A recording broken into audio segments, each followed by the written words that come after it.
Turma, seja muito bem-vindo a mais um vídeo aqui no canal. E nesse vídeo, uma abordagem bem diferente. Eu vou trazer para você aqui questões da prova de residência USP Ribeirão 2024, acesso para 2025. Caiu lá na prova da USP Ribeirão e que, de repente, pode chegar no teu plantão. Pega papel e caneta e vamos comigo aqui nos próximos minutos. Turma, eu já destaco aqui como sinapse que existem várias maneiras para aprender, sem sombra de dúvida. E uma das maneiras é utilizar o estudo de questões. Eu particularmente adoro estudar com questões. Agora, principalmente aqui, questões muito bem elaboradas. Só que, infelizmente, muitas das questões são questões que têm foco apenas lá na base da pirâmide da taxonomia de Bloom, que vai justamente trazer a lembrança. Ou seja, é aquela decoreba. A questão realmente bem estruturada, ela envolve caso clínico e que vai atingir aqui, o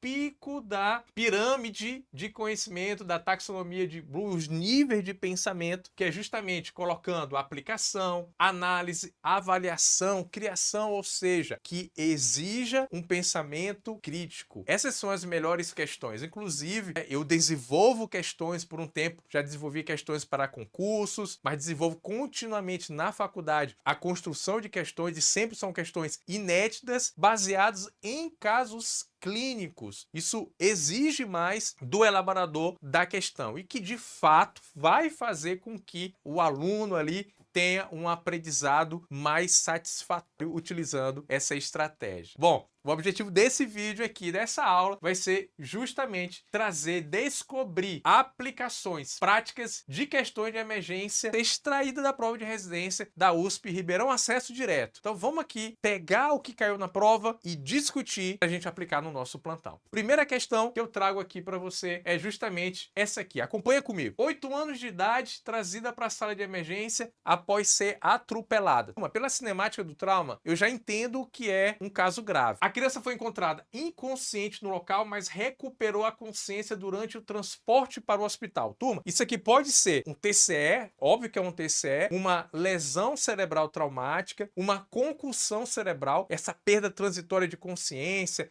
perda transitória da memória, é uma das condições mais comuns do TCE, essa questão da concussão cerebral. Mas vamos lá, seguindo aqui na questão. Apresentou dor abdominal, importante fonte de hemorragia. Ao exame físico, frequência cardíaca de 150, pressão arterial 70 por 40. Turma, essa criança aqui, ela tá hipotensa e taquicárdica. Frequência respiratória de 30, saturando 95 em ar ambiente, em máscara não reinalante, enchimento capilar 6 segundos, turma, lentificado, maior do que 2 segundos e pulso fino. Turma, essa é uma paciente com choque e até que se prove o contrário, é choque hemorrágico. Ela deve estar perdendo sangue e como não tem hemorragia externa, nós vamos pensar em hemorragia interna. E aí tem algumas fontes de hemorragias internas que você deve pesquisar e saber. Tórax, abdômen com retroperitônio,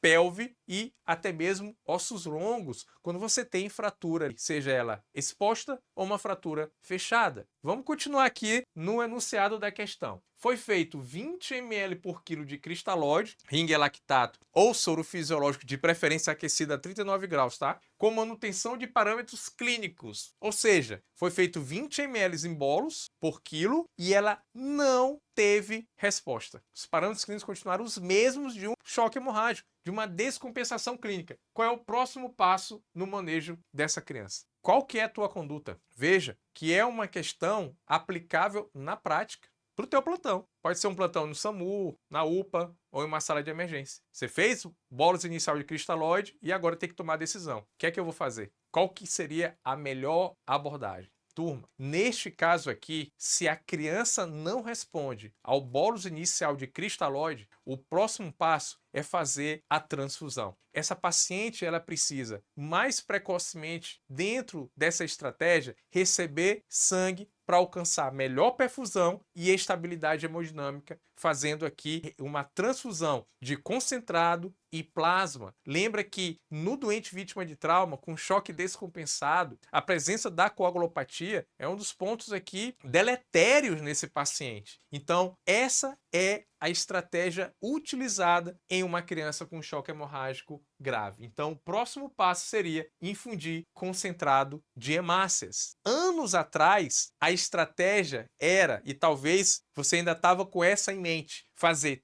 3 bolos de cristalóide, 20 ml por quilo, não respondendo, fazer então a transfusão sanguínea. Então agora, atualmente, a gente procura fazer isso de maneira mais precoce. E lembrando de fazer a avaliação cirúrgica em busca de hemorragia para o tratamento. Tranquilo? Então vamos para a próxima questão. E na segunda questão que eu trago aqui para vocês é uma questão envolvendo um homem de 35 anos de idade com 2 ferimentos por arma de fogo em região abdominal, admitido em choque hipovolêmico no pronto atendimento de um hospital secundário. Então deve ter cirurgião aqui. Exame físico, PA 60/20, hipotensão grave, intensa palidez, gemente, desorientado, com extremidades frias. Choque descompensado. Estou diante de paciente com choque grau 3, choque grau 4. Na inspeção do abdômen, observa-se 2 ferimentos perfurantes em parede abdominal, sendo um em hipocôndrio esquerdo e o outro em flanco esquerdo. Agora observe que ele não descreve a característica dos ferimentos. Então, eu não tenho como saber se é um ferimento de entrada ou outro de saída. Lembrando, de entrada, ele é mais redondinho, ele é mais simétrico, pode ter a tatuagem da pólvora. E o ferimento de saída, ele geralmente é irregular, estrelado, com as bordas evertidas. Ele não descreve isso. Então, pode ser entrada e saída, como pode ser 2 lesões de entrada aí nesse abdômen. Aí ele continua aqui, vai. Na ausência de recursos de imagem, o paciente será submetido à laparotomia exploradora de urgência. Olha, eu digo mais. Se foi descrito apenas essas lesões e o paciente está com esse quadro clínico, não precisa de exame de imagem não para indicar laparotomia. Isso aqui é um doente com trauma abdominal penetrante, com instabilidade hemodinâmica e com óbvio fonte de lesão, aquele abdômen envolvido. Então, esse paciente tem indicação ali de laparotomia. E esse paciente pode ter ainda também lesão torácica associada, lesão cardíaca de grandes vasos, enfim, projétil de ferimento por arma de fogo. O projétil ele pode seguir uma trajetória que alcança a distância do ferimento de entrada. Então, o que ele pergunta é a melhor incisão para acessar a cavidade abdominal. Turma, é só pensar assim comigo aqui, vai. Esse doente ele pode ter lesão de qualquer órgão intraabdominal, sim ou não? Sim. Além disso, como eu falei anteriormente, ele pode ter até lesão torácica. Então, se ele pode ter qualquer lesão intraabdominal, eu tenho que, princípio cirúrgico, ter uma boa exposição dessa cavidade. E aqui no trauma, laparotomia no trauma é igual a uma incisão chifopubiana mediana. Essa é a incisão e abordagem cirúrgica clássica de um paciente vítima de trauma agudo com indicação de laparotomia. Portanto, a opção que se aproxima dessa definição vai ser uma mediana supra-umbilical, mas que aqui temos que estender por transumbilical, fazer uma abordagem ali, possivelmente confirmando ali a presença desse sangramento intraabdominal, ampliar essa incisão para você ter uma cirurgia mais confortável e fazer então um inventário mais adequado daquela cavidade abdominal. Então, a opção correta de letra C. Vamos então para a última questão que eu selecionei 3 questões que pode estar chegando ali no plantão e você saber conduzir. Terceira questão, lesão térmica, uma outra questão de trauma e um atendimento comum do dia a dia da emergência do plantão, que é lesão por queimadura. E ele quer a afirmativa correta. Então, vamos ler alternativa por alternativa e fazer considerações aqui de aprendizado. Acompanha comigo aqui, vai. Opção A, o débito urinário deve ser de 0,5 ml por quilo, independente da natureza da queimadura e idade do paciente. Opa, para aí, tá errado.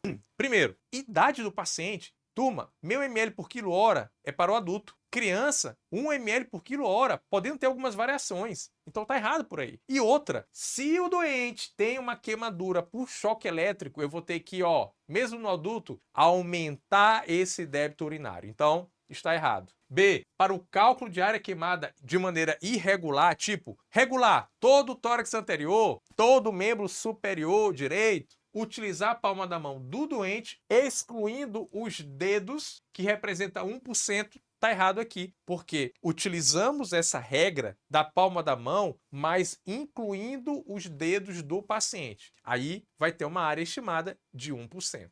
C, logo após as queimaduras de segundo grau, quando a área da superfície corporal for maior que 10%, as bolhas devem ser rompidas, controvérsia em relação a se estoura ou não, né? E devem ser aplicada compressa fria. Opa, errou aqui. Então, se você tem uma queimadura acima de 10%, não é recomendado fazer compressa fria. Veja, você vai induzir hipotermia. Isso é uma recomendação para queimaduras abaixo de 10% e não acima de 10%. Então essa afirmativa ela está errada. Queimadura química provocada por ácidos, agentes neutralizantes, eita, questão clássica, devem ser utilizados antes da irrigação com água. De jeito nenhum, nada de querer neutralizar, porque a reação química pode gerar mais calor, energia térmica, né, provocada por essa reação química. Então a recomendação, tira o excesso e muito soro, soro, até cansar. Muito soro, ok? Então, letra E possivelmente vai ser a correta, mas vamos ler, né? A gente está aqui para aprender e não acertar a questão, né? A síndrome compartimental, ela resulta da combinação da diminuição de elasticidade da pele com o aumento do edema dos tecidos moles. Turma, ele deve estar falando aqui, ele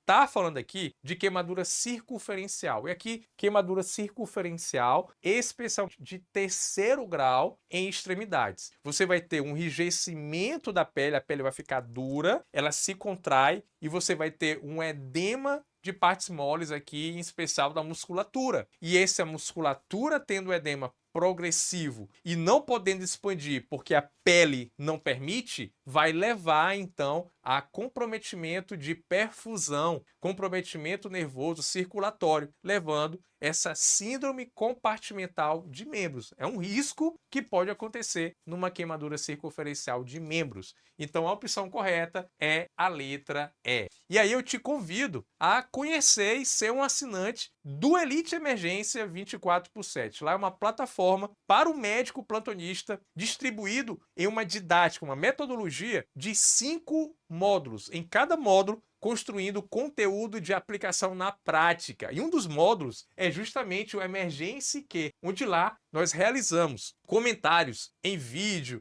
comentários escritos de questões de residência, concurso, direcionado para o teu aprendizado na prática do dia a dia do plantão. É você se qualificando, oferecendo o teu melhor para os teus pacientes na emergência. Se você gostou desse vídeo, clica no joinha, se não se inscreveu no canal, te inscreve no canal e eu te convido a me ajudar nessa missão aqui educacional, compartilhando esse conteúdo para colegas médicos, internos de medicina, cadeia de medicina ou outros profissionais que atuam na emergência. O convite de sempre é o Bora Salvar. Tchau, tchau e até o próximo conteúdo.